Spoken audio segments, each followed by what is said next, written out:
My grandfather on my dad's side was a Lutheran pastor. And he had this saying whenever he was writing something that he was going to be speaking about, he always said, a great talk or a great sermon or a great message has three things. It has a great beginning, a fantastic end, and not much in between.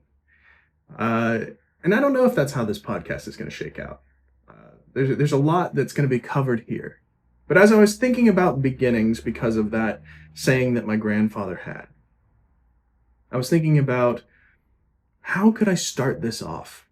You know, there's a wide variety of things that we're going to talk about inevitably on this podcast, but how can I actually start it from the beginning in a way that grips you?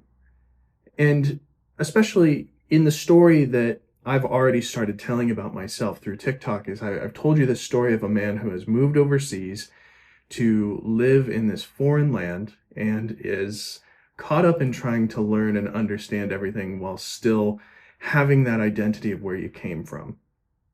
And one of the stories that sticks out in my head is particularly one that I heard maybe 2 years into living in this country.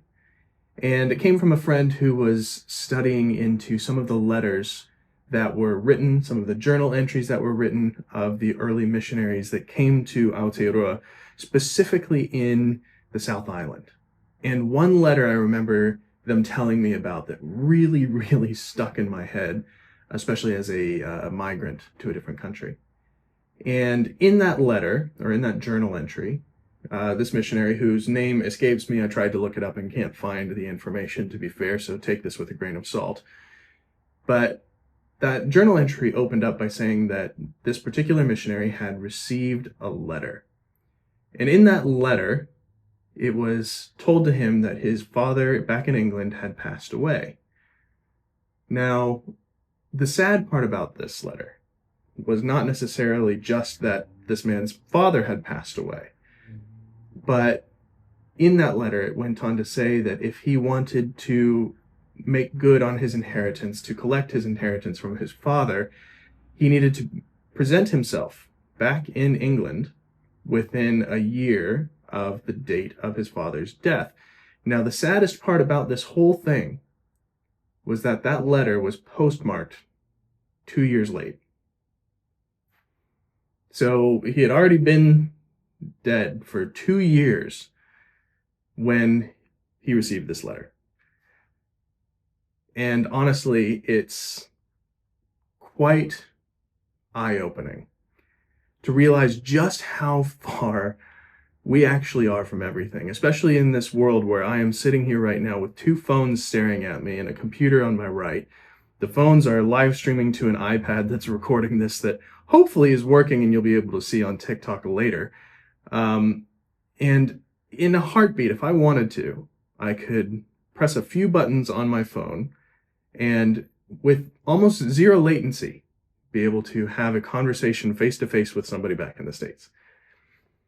And there's an aspect of that where I really need to be grateful for the time that I'm living in versus, the time back then.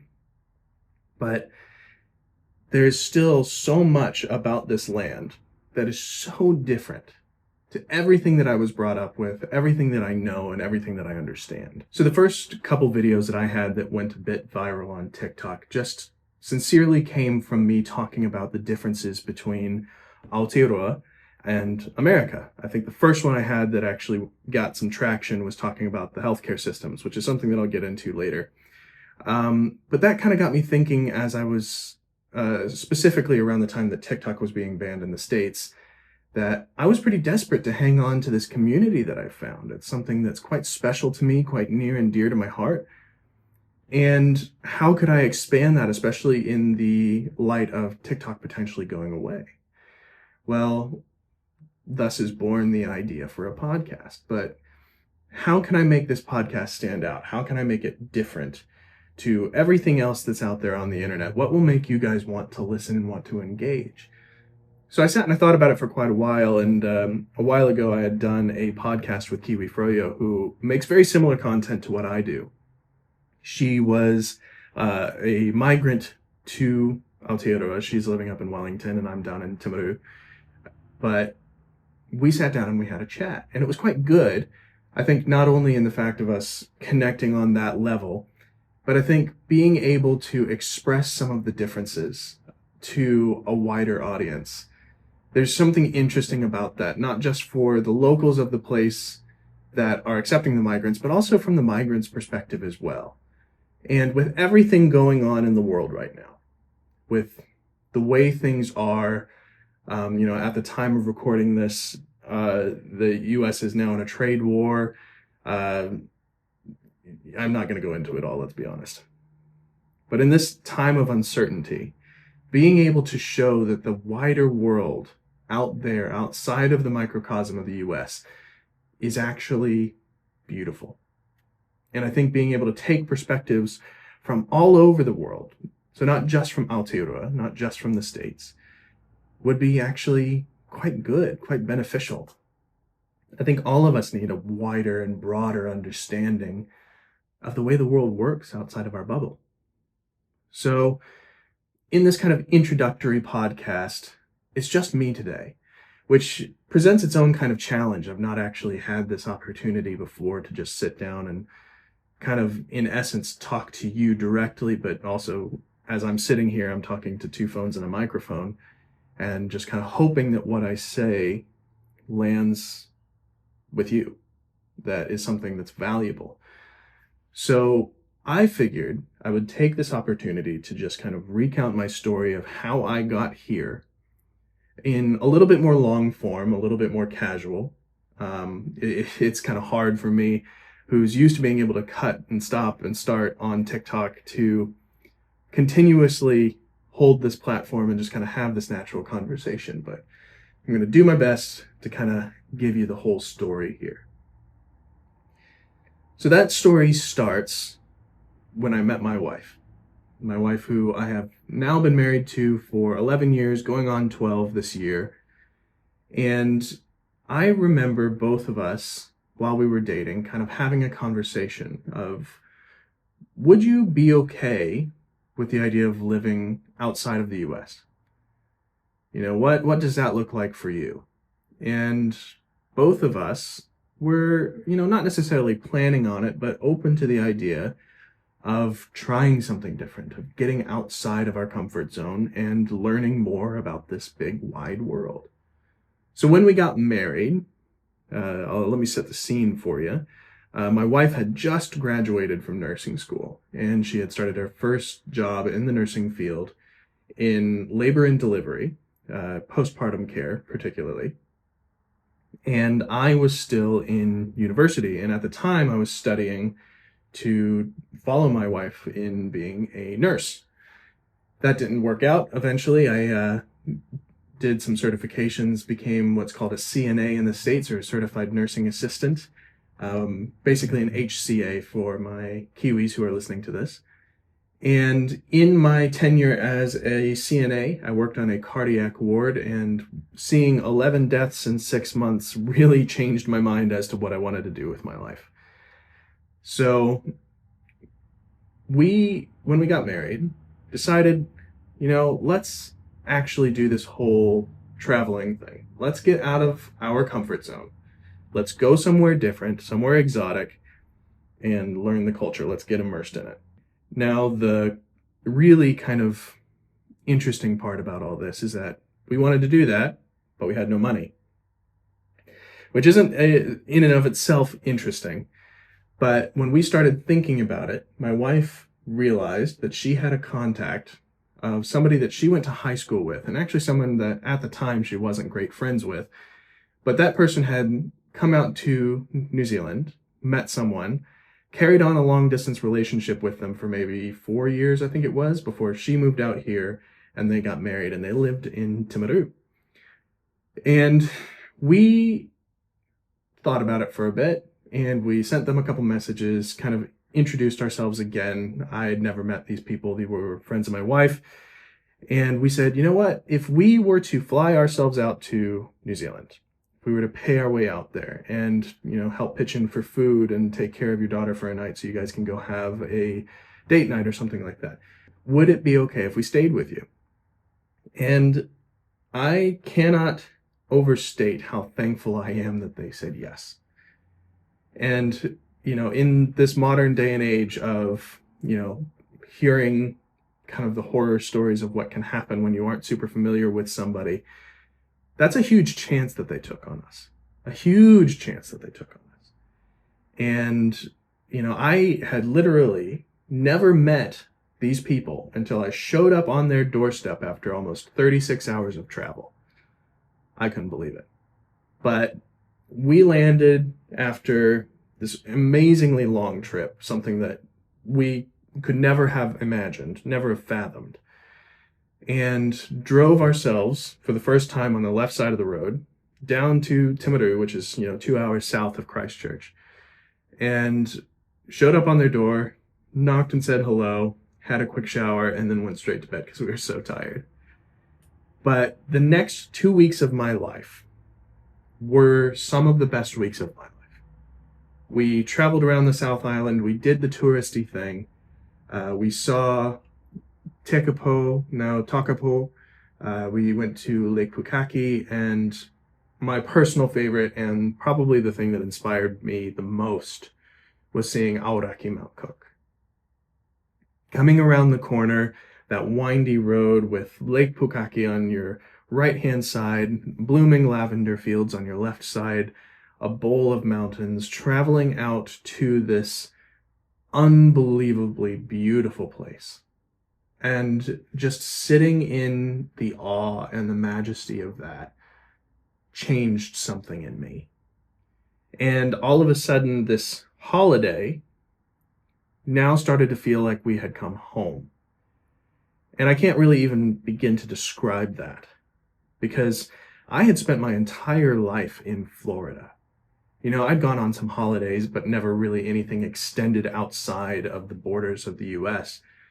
But all of a sudden, this place that I had known my whole life felt so foreign. And this place that I had only been for maybe a week had kind of latched itself onto my soul in a way that I can't even begin to describe to you. And that created some problems. Because, the end of the 2 weeks, that's all we could afford to do. We hopped on the plane and kind of immediately felt a sense of mourning and loss. And we landed in the States, and I'll be honest with you, I was pretty despondent, pretty depressed for maybe 3 weeks after that trip, because everything reminded me of, what we had left, what we'd left behind. And there was nothing I could do to fix it. I'm now in the middle of a university program getting my bachelor's degree. My wife's just starting out her nursing career. Even if we wanted to head back, we didn't have the money to do so. And from then on, we tried our best to go back to life as normal.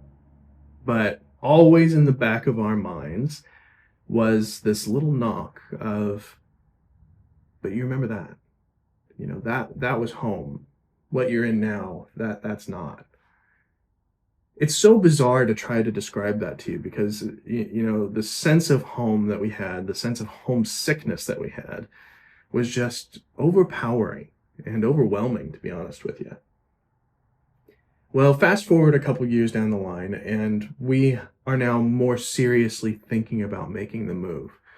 So, when would we have done our first travel? It would have been maybe 2015, 2014, something like that. Well, maybe 2 years after that, we made a second trip out here. And that one was much more intentional. That trip we took specifically to see if we could make it work. The first trip was very much it could be a honeymoon phase. It could be, us glorifying something that is actually not all that amazing. But the second trip, it confirmed a lot of things for us. It really put into perspective that this is actually the place that we want to be. And, at that point, we didn't know if that was going to be a permanent move or if that was just going to be a, if we don't try this, we're going to regret it kind of move. But, a few more things kind of got in the way. I finished a master's degree. I met somebody who was in desperate need of a kidney transplant. And, let me know if you want me to talk more detail about this, but felt kind of called and felt like it was something I was supposed to do almost to donate a kidney to him, and did that process, which was something that I would highly recommend, but more than I want to cover in this very first podcast. We got through all that, and then we realized that we really didn't have any other excuses. We had a house that we had just renovated. We could sell for a bit of profit. My wife had a job that would allow us to get a visa to give this thing a go. And you know what? I could find something. I wasn't above working anywhere, really. So we started the process. It took us probably, I think it was 4 or 5 years after that second trip to finally make the move. And there was so much involved in it, so much paperwork, so much planning. A lot of things had to fall in line. We had pets that we were trying to move. We had cars to sell. We had a house to sell. And, not everything was perfect. We sold our house probably at the worst possible time, lost quite a bit of money just because of the way the market was. But we had just enough money to set ourselves up here. And by that, I mean pay for our plane tickets, pay for our visas, pay bond on a rental, get our cats over here, and buy a car. And that was it. We were back to square one after that. We really had nothing left in the tank. And it's been a heck of a ride ever since. I spent a year of my life volunteering with a local church called Connect Church, which was absolutely amazing. And then we got our residency and we found out that we were expecting a baby, which in and of itself is shocking, but trying to imagine that while living overseas in a new country, not understanding everything, it was certifiably terrifying, to be completely honest with you. And not only that, but then our baby was born, and 6 weeks later, we went into COVID lockdown. And it's just been a whirlwind and a roller coaster ever since. And at some point, maybe when my daughter was 3 years old or so, I just picked up my phone one day, frustrated at watching the American healthcare system bully and, fail to take care of Americans. I'm going to call it like I see it. And I just made a video basically expressing that it was actually cheaper for us to fly ourselves over to Aotearoa, to pay for visas, to buy a car, to get started on, paying bond for a house, than it would have been for us to stay and have our daughter in the States. And that must have resonated with some of you, because all of a sudden I woke up one morning and I had 4,000 new followers. I had so many comments that I couldn't fish through them all. And all of a sudden, I now had a bit of an internet following that was invested in me and invested in my story, which is, not something I ever wanted or asked for. And you know what? I just said, well, why not? Why not try? Why not make a few more videos and talk about the differences between here and there? Because there is so much magic in what we found here that I just felt like I wanted to share it. And it just kind of kept going from there. Now, all of a sudden, I've got a TikTok account with, I think, at the moment of recording this, somewhere around 17.8 thousand followers, which blows my mind. And, some of you who have done the journey with me from the very beginning, and I could name some usernames. I really could. But, yeah.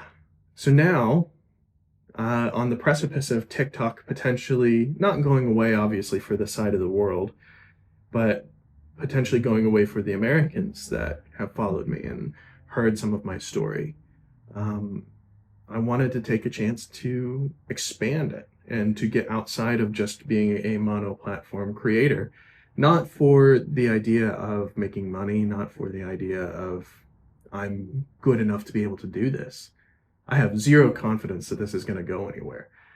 But the idea that, it's cool to connect with you and to create and to talk about something that I love so much. And the cool thing I think about this particular idea is, with the world being what it is and the way that things are going in the States, I think it's more important now than ever that we understand that the world outside of the States, and not just the States isn't the only guilty party of this, but the world outside of your own microcosm and your own bubble is so much bigger and more beautiful than you think it is. And it's so important that we understand that. And so through this series, one of the main things that I want to tackle is sitting down with other people who have come from other places or who have gone other places and talk about their experiences. Let's talk about the positives. Let's talk about the negatives. Let's get outside of our microcosm of existence and start thinking globally. What does this global culture that we have actually look like? And maybe it's naive of me to think that one little podcast can do that. Who knows? Some of the greatest things that have ever existed started with one guy in a room. But yeah, why not give it a go? Why not give it a try?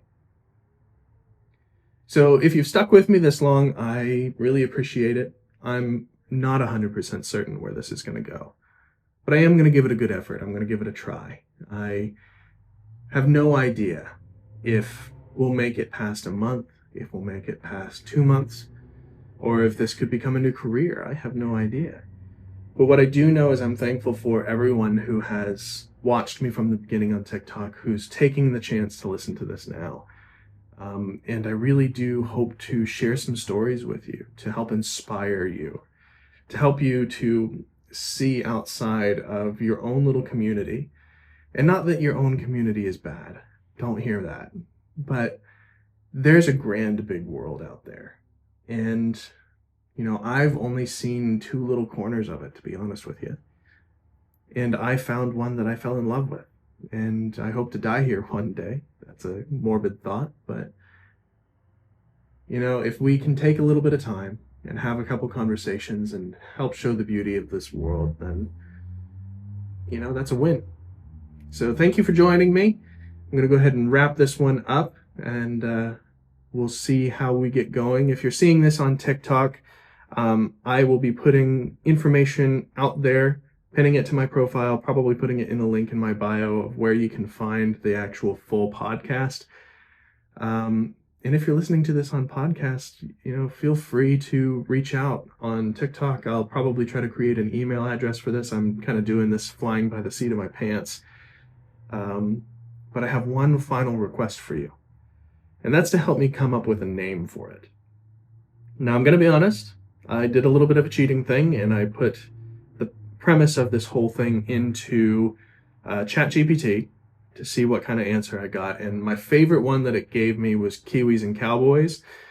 I don't know that it's fully appropriate, but I did find it funny and a little bit catchy. But if you've got a better idea for me, just whip it down there in those comments. Send me an email with it. And the best one that I hear, if it can top Kiwis and Cowboys, I think we'll adopt, and we'll make a little bit of a logo, and we'll see how this goes.